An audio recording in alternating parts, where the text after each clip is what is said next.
രാഷ്ട്രീയ കേരളം ഈ നിയമസഭാ തെരഞ്ഞെടുപ്പിൽ ഉറ്റുനോക്കാൻ പോകുന്ന മറ്റൊരു മണ്ഡലമാണ് തവനൂര്. തവനൂരിൽ കോൺഗ്രസിൽ വലിയ ചർച്ചകളാണ് നടക്കുന്നത്. പ്രത്യേകിച്ച് കോൺഗ്രസിന്റെ സ്ഥാനാർത്ഥിത്വം ലക്ഷ്യമിട്ടുകൊണ്ട് പ്രമുഖർ തന്നെ ഇപ്പോൾ കളത്തിലുണ്ട് എന്നതാണ് എടുത്തു പറയേണ്ടത്. അവിടെ അറിയേണ്ടത് തവനൂരിൽ ആരാകും സ്ഥാനാർത്ഥി എന്നത് തന്നെയാണ്. ജില്ലാ നേതൃത്വം നൽകിയിട്ടുള്ള പട്ടികയിൽ പ്രധാനപ്പെട്ട 5 പേരുകൾ ആണ് ഉള്ളത്. ആ പേരുകളിലേക്ക് ആണ് പോകുന്നത് നമ്മൾ. തവനൂരിലെ സ്ഥാനാർത്ഥിത്വം ലക്ഷ്യമിട്ടുകൊണ്ട് പ്രമുഖർ കളത്തിൽ ഇറങ്ങുമ്പോൾ ആരൊക്കെയാണ് ആ പ്രമുഖർ എന്നതാണ് നമ്മൾ ഇനി വിശദമായി പരിശോധിക്കാൻ പോകുന്നത്. ആരാകും തവനൂരിലെ കോൺഗ്രസ് സ്ഥാനാർത്ഥി എന്നതാണ് പരിശോധിക്കാൻ പോകുന്നത്. ആ 5 പേരുകൾ ഇപ്രകാരമാണ്: V Baburaj, Alippatta Jameela, advocate K A Padmakumar, Suresh Pulpakkara, A M Rohit എന്നിവരാണ് പ്രധാനമായും ഈ 5 പേർ എന്നതാണ് എടുത്തു പറയേണ്ടത്. അതായത് ഇപ്പോഴത്തെ സാധ്യതാ പട്ടികയിൽ ഉള്ള പ്രധാനപ്പെട്ട 5 പേരുകൾ ആണ് പ്രേക്ഷകരോട് പങ്കുവച്ചതെങ്കിൽ ഇവർ മാത്രമല്ല മറ്റു ചില പേരുകൾ, അതായത് ഈ 5 പേരുകൾക്ക് പുറമെ മറ്റു ചില പേരുകൾ കൂടിയുണ്ട്. അതിൽ ഒന്ന് സന്ദീപ് വാര്യരുടെ പേരാണ്, മറ്റൊന്ന് PT അജയ് മോഹന്റെ പേരാണ്, ഒപ്പം സിദ്ദിഖ് പന്താവൂർ എന്നിവരും തവനൂർ സീറ്റിനായി രംഗത്ത് ഉണ്ട് എന്നതാണ്. പക്ഷേ സന്ദീപ് വാര്യരുടെ പേര് ഉൾപ്പെടുത്താതെയാണ് മലപ്പുറം DCC ലിസ്റ്റ് തയ്യാറാക്കിയിട്ടുള്ളത് എന്നതുകൂടിയാണ് എടുത്തു പറയേണ്ടത്. അവിടെ ഈ ഘട്ടത്തിൽ എന്നോടൊപ്പം ചേരുന്നത് CV അനുമോദാണ്. അനുമോദ്, തവനൂരിലൊരു വാശിയേറിയ പോരാട്ടം കോൺഗ്രസിനകത്ത് തന്നെ ഇപ്പോൾ നടക്കുകയാണ്.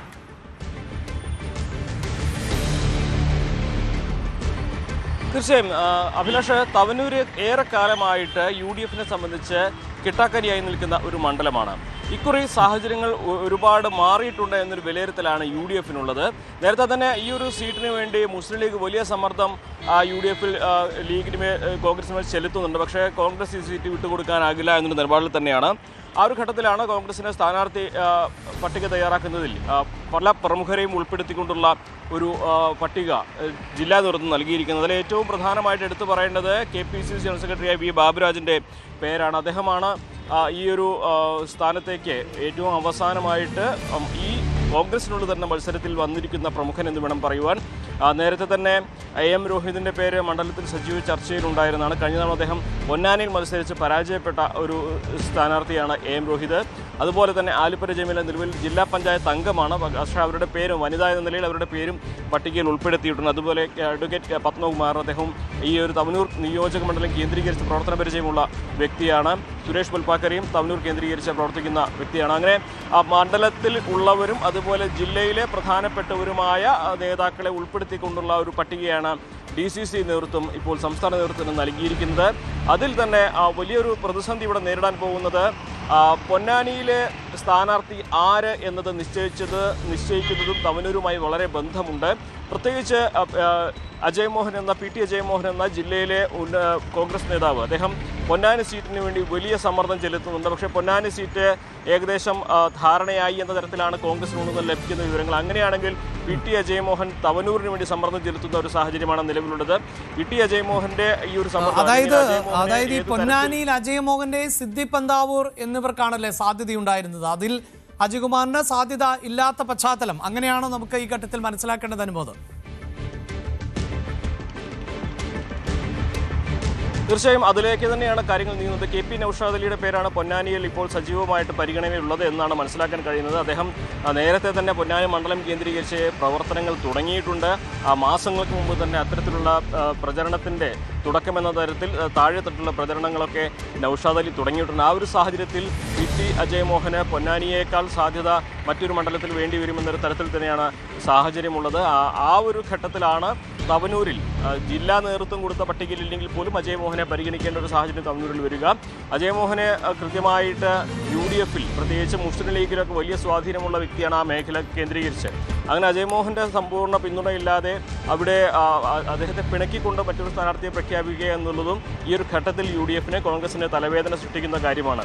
അതുകൊണ്ടാണ് ഈ ജില്ലയിൽ ഇന്നിപ്പോൾ കോൺഗ്രസിന് അവശേഷിക്കുന്ന ഏക ജനറൽ സീറ്റായ തവനൂരിലെ സ്ഥാനാർത്ഥി പ്രഖ്യാപനം കോൺഗ്രസിനെ സംബന്ധിച്ച് അല്പം തലവേദന പിടിച്ച കാര്യമായി മാറുന്നത്. ഈ സീറ്റിന് വേണ്ടി സന്ദീപ് വാര്യൻ രംഗത്തുണ്ടെന്നുള്ളത് മറ്റൊരു കാര്യം. നമ്മൾ സന്ദീപ് വാര്യൻ്റെ പേര് പലവട്ടം മുൻപും ചർച്ച ചെയ്താണ്. സന്ദീപ് വാര്യൻ ജില്ലാ നേതൃത്വത്തിൻ്റെ പട്ടികയിലില്ലെങ്കിൽ പോലും അദ്ദേഹവും തവനൂരിന് വേണ്ടി അരയും തലയും മുറുക്കി രംഗത്തുണ്ട് എന്നുള്ള കാര്യത്തിൽ സംശയവുമില്ല. അദ്ദേഹവും സംസ്ഥാന നേതൃത്വവുമായിട്ട് അത്തരത്തിലുള്ള നീക്കുപോക്കുകൾ തന്നെയാണ് നടക്കുന്നത്. അപ്പോൾ ഇതിൽ ആരെ തെരഞ്ഞെടുക്കുമെന്നുള്ള കാര്യത്തിൽ സംസ്ഥാന നേതൃത്വത്തിന് വലിയൊരു പ്രതിസന്ധിയുണ്ട്. വി ബാബുരാജിനെ പോലെ ജില്ലയിലെ തന്നെ മുതിർന്ന നേതാവ് ഈ ഒരു സീറ്റിന് വേണ്ടി രംഗത്തെത്തുമ്പോൾ സ്വാഭാവികമായിട്ടും VT അജയ്മോഹനും സന്ദീപ് വാര്യരും AM രോഹിതുമൊക്കെ ഒരു തരത്തിലും വിട്ടുവീഴ്ചയില്ലാത്ത നിലപാടുകൾ തന്നെ ഈ സീറ്റിൻ്റെ കാര്യത്തിൽ സ്വീകരിക്കുന്നുണ്ട്. പക്ഷേ അതുകൊണ്ട് തന്നെ ജയസാധ്യത മുൻനിർത്തി ആരെ മത്സരിപ്പിക്കുമെന്ന ചോദ്യം തന്നെയാണ് ഇവിടെ ഉയരുന്നത്. തവനൂർ നമുക്കറിയാം കഴിഞ്ഞ തവണ പിടിച്ചെടുക്കാൻ വേണ്ടി 18ാമത്തെ അടവ് എന്ന തരത്തിൽ ഫിറോസ് കുന്നുംപറമ്പിലിനെ കൈപ്പത്ത് ചിഹ്നത്തിൽ മത്സരിപ്പിച്ച ഒരു ചരിത്രം കൂടിയുണ്ട്. എന്നിട്ടും അവിടെ പിടിച്ചെടുക്കാൻ കഴിയാത്ത സാഹചര്യമാണ് നിലവിലുള്ളത്. അപ്പോൾ ഇത്തവണ ജലീൽ മാറി നിൽക്കുമെന്ന സാഹചര്യത്തിൽ അത്തരത്തിലുള്ള ചർച്ചകൾ നിറഞ്ഞ സാഹചര്യത്തിലാണ് കോൺഗ്രസിനെ സംബന്ധിച്ച് ഇവിടെ സ്ഥാനാർത്ഥി തർക്കം രൂക്ഷമായിരിക്കുന്നത്. പല പേരുകൾ ഉയരുന്നു. അവസാനത്തെ ഒരു പേരിലേക്ക് എത്തുവാൻ ചർച്ചകൾ സജീവമായിട്ട് തന്നെ പുരോഗമിക്കുകയാണ്. ജില്ലയിലെ എന്തായാലും വലിയ സമ്മർദ്ദം നടക്കുന്നു. നമുക്ക് ഈ പൊന്നാനിയും തിരുവമ്പാടിയും ഒക്കെ പിന്നീട് വിശദമായി തന്നെ പരിഗണിക്കേണ്ടി വരും അനുമോദ്. എങ്കിൽ പോലും ഇപ്പോൾ ഈ ജോയിയുടെ പേരടക്കം തിരുവമ്പാടിയിലേക്ക് പരിഗണിക്കപ്പെടുന്ന ഒരു സാഹചര്യം എന്തുകൊണ്ടാണ്? സീറ്റ് ലീഗിന് നൽകേണ്ടതില്ല എന്ന ഒരു വികാരം അവിടെ ഉയരുന്ന സാഹചര്യം എന്താണ്? ഒരു ആത്മവിശ്വാസം പൊതുവെ ഈ തെരഞ്ഞെടുപ്പിൽ UDF-നുണ്ട്, പ്രത്യേകിച്ച് കോൺഗ്രസിനുണ്ട്. ചില മണ്ഡലങ്ങളിലൊക്കെ പാർട്ടി ചിഹ്നത്തിൽ മത്സരിച്ചാൽ ഇത്തവണ തിരിച്ചു പിടിക്കാമെന്ന ആത്മവിശ്വാസമുണ്ടെങ്കിലും ഇത്തരം പേരുകളും ഈ ലീഗുമായുള്ള ചർച്ചയാണല്ലോ പ്രധാനപ്പെട്ടതായി ഇപ്പോൾ മാറുന്നത്. അവിടെയും പ്രാദേശിക നേതൃത്വം പലപ്പോഴും അങ്ങനെ വിട്ടുകൊടുക്കരുത് എന്ന നിലപാട് എന്തുകൊണ്ടാണ് സ്വീകരിക്കുന്നത്? ഈ സീറ്റ് വെച്ച് മാറ്റത്തിൽ ഏറ്റവും സജീവമായ പരിഗണന ഉള്ളതും തിരുവമ്പാടി സീറ്റാണ്. അത് നിലവിൽ മുസ്ലിം ലീഗിൻ്റെ കൈവശമുള്ളതാണ്. അത് കോൺഗ്രസ് ഏറ്റെടുക്കണമെന്ന ആവശ്യമാണ് സജീവമായിട്ട് ഉയരുന്നത്. അങ്ങനെ കോൺഗ്രസ് അവിടെ ഈ സീറ്റിൽ VS ജോയിയെ മത്സരിപ്പിച്ചാൽ അവിടെ വിജയസാധ്യത ഉണ്ട് എന്ന് തന്നെയാണ് പ്രധാനമായിട്ടും ഉയരുന്ന കാര്യം. അതിന് രണ്ട് കാര്യങ്ങളുണ്ട്. ഒന്ന്, VS ജോയിയുടെ നാട് അത് ഈ തിരുവമ്പാടി മണ്ഡലത്തോട് ചേർന്നിട്ടുള്ളതാണ്. മാത്രമല്ല അവിടെ ക്രൈസ്തവ വോട്ടുകൾ അത് കൃത്യമായിട്ട് വോട്ട് പെട്ടിയിലാക്കുവാൻ ജോയിയുടെ സാന്നിധ്യം കൊണ്ട് സാധിക്കും. മാത്രമല്ല ജോയിയുടെ നിലപാട് നിലമ്പൂർ തെരഞ്ഞെടുപ്പിൽ നമ്മൾ കണ്ടതാണ്. അദ്ദേഹം വളരെ മാതൃകാപരമായ നിലപാട് സ്വീകരിച്ച് കോൺഗ്രസ് നേതാക്കളെല്ലാം പ്രവർത്തകരും നേതാക്കളെല്ലാം ഒന്നുപോലെ പ്രശംസിച്ച ഒരു വ്യക്തിത്വമാണ് VS ജോയിയുടേത്. അപ്പോൾ അദ്ദേഹത്തിന് വിജയസാധ്യതയുള്ള എന്നാൽ കൃത്യമായിട്ട് അവിടെ വോട്ട് ഉറപ്പിക്കാൻ കഴിയുന്ന ഒരു മണ്ഡലം തന്നെ നൽകേണ്ടതുണ്ട്. ആ തരത്തിലാണ് തിരുവമ്പാടി ഇവിടെ ചർച്ചയിലേക്ക് വരുന്നത്. പക്ഷേ തിരുവമ്പാടി ഇപ്പോഴും ലീഗിൻ്റെ കൈവശമാണ്. പക്ഷേ VS ജോയിയാണ് മത്സരിക്കുന്നതെന്ന് ഒരു തീരുമാനത്തിലേക്ക് എത്തുമ്പോൾ അങ്ങനെ ഒരു സ്വീകരിക്കാൻ പറ്റുന്ന ഒരു സ്ഥാനാർത്ഥിയാണെന്ന് ഉറപ്പ് കൊടുക്കുമ്പോൾ ലീഗ് നേതൃത്വം അതിൽ വിട്ടുവീഴ്ച ചെയ്യുമെന്നൊരു കണക്കൂട്ടലാണ് കോൺഗ്രസിനുള്ളത്. കാരണം VS ജോയിയെ മലപ്പുറം ജില്ലയിലെ ലീഗുകാർക്ക് അംഗീകരിക്കാൻ യാതൊരു ബുദ്ധിമുട്ടും ഉണ്ടാവില്ല. അതുപോലെ തന്നെയായിരിക്കും തിരുവമ്പാടിയിലെ സാഹചര്യമെന്നാണ് കോൺഗ്രസിൻ്റെ പൊതുവെയുള്ള ഒരു വിലയിരുത്തൽ. അപ്പോൾ VS ജോയിയുടെ വ്യക്തിത്വം കൊണ്ടും അദ്ദേഹത്തിന് അവിടെ ലീഗുകാർക്കിടയിൽ ഉള്ള ഒരു സ്വാധീനം കൊണ്ടും അവിടെ വിജയിച്ചു കയറാൻ കഴിയുമെന്ന് തന്നെ ഒരു വിലയിരുത്തൽ കോൺഗ്രസിനുണ്ട്. അതുകൊണ്ടാണ് മലപ്പുറത്തെ ജില്ലാ നേതൃത്വം സംസ്ഥാന കോൺഗ്രസ് നേതൃത്വം നൽകിയ പട്ടികയിൽ തിരുവമ്പാടിക്ക് വേണ്ടി VS ജോയിയുടെ പേര് നൽകിയത് എന്ന് വേണം നമുക്ക് കരുതുവാൻ. എന്താണെങ്കിൽ ഇത് സംബന്ധിച്ചുള്ള അന്തിമ തീരുമാനങ്ങളും ചർച്ചകളും ഒക്കെ പുരോഗമിക്കുകയാണ്. അത് കോൺഗ്രസ് ലീഗ് നേതൃത്വങ്ങൾ തമ്മിൽ മറ്റു പല മണ്ഡലങ്ങളുടെ കാര്യത്തിൽ കൂടി ഒരു ധാരണ വന്നതിന് ശേഷമേ തിരുവമ്പാടിയിലേക്ക് എത്തുകയുള്ളൂ. എന്നിരുന്നാൽ തന്നെയും ജില്ലാ അധ്യക്ഷനായ മലപ്പുറത്തെ കോൺഗ്രസ് അധ്യക്ഷനായ VS ജോയിക്ക് സുരക്ഷിതമായിട്ട് വിജയിച്ച് കയറാൻ കഴിയുന്ന ഒരു സീറ്റാകും തിരുവമ്പാടി എന്ന വിലയിരുത്തൽ തന്നെയാണ് ജില്ലയിലെ കോൺഗ്രസ് നേതൃത്വത്തിനുള്ളത്.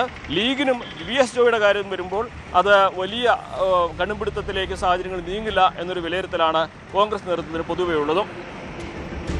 എന്തായാലും തവനൂരിൽ ഇത്തവണ അതിശക്തനായ ഒരു സ്ഥാനാർത്ഥിയെ മത്സരിപ്പിക്കാൻ തന്നെയാണ് കോൺഗ്രസിന്റെ തീരുമാനം. അവിടെയാണ് ജില്ലാ നേതൃത്വം നൽകിയിട്ടുള്ള സാധ്യതാ പട്ടികയിലെ 5 പേരുകൾ ഏതൊക്കെ എന്ന് CV അനുമോദ് പങ്കുവെക്കുന്നത്. അതേസമയം സന്ദീപ് വാര്യരെ പോലെയുള്ളവർ, അതായത് BJP വിട്ട് കോൺഗ്രസിന്റെ ഭാഗമായിട്ടുള്ള സന്ദീപ് വാര്യർ ഉൾപ്പെടെയുള്ളവർ ഈ സീറ്റിനു വേണ്ടി കടുത്ത നിലപാട് സ്വീകരിക്കുന്നുണ്ട് എന്നതാണ് എടുത്തു പറയേണ്ടത്. ഒപ്പം PT അജയ്മോഹനും സിദ്ദിഖ് പന്താവൂരും രംഗത്ത് തന്നെയുണ്ട് സീറ്റിനായി. ഇതിൽ ആർക്ക് നറുക്ക് വീഴും എന്നത് സാഹചര്യങ്ങൾ മാറിമറിയുന്നതിന് അനുസരിച്ചിരിക്കും. ഇപ്പോഴത്തെ ഈ ലിസ്റ്റ് 5 പേരുടെ ലിസ്റ്റിലേക്ക് പുതുതായി ആളുകൾ കൂട്ടിച്ചേർക്കപ്പെടുമോ, ആ ലിസ്റ്റിൽ നിന്ന് അന്തിമ പട്ടികയിലേക്ക് ആരുടെയൊക്കെ പേരുകൾ ചുരുങ്ങും, ഇതെല്ലാം ഇനിയുള്ള ദിവസങ്ങളിൽ നിർണായകമാണ്. കൂടുതൽ വാർത്തകൾക്ക് News 18 Keralam YouTube channel subscribe ചെയ്യുക.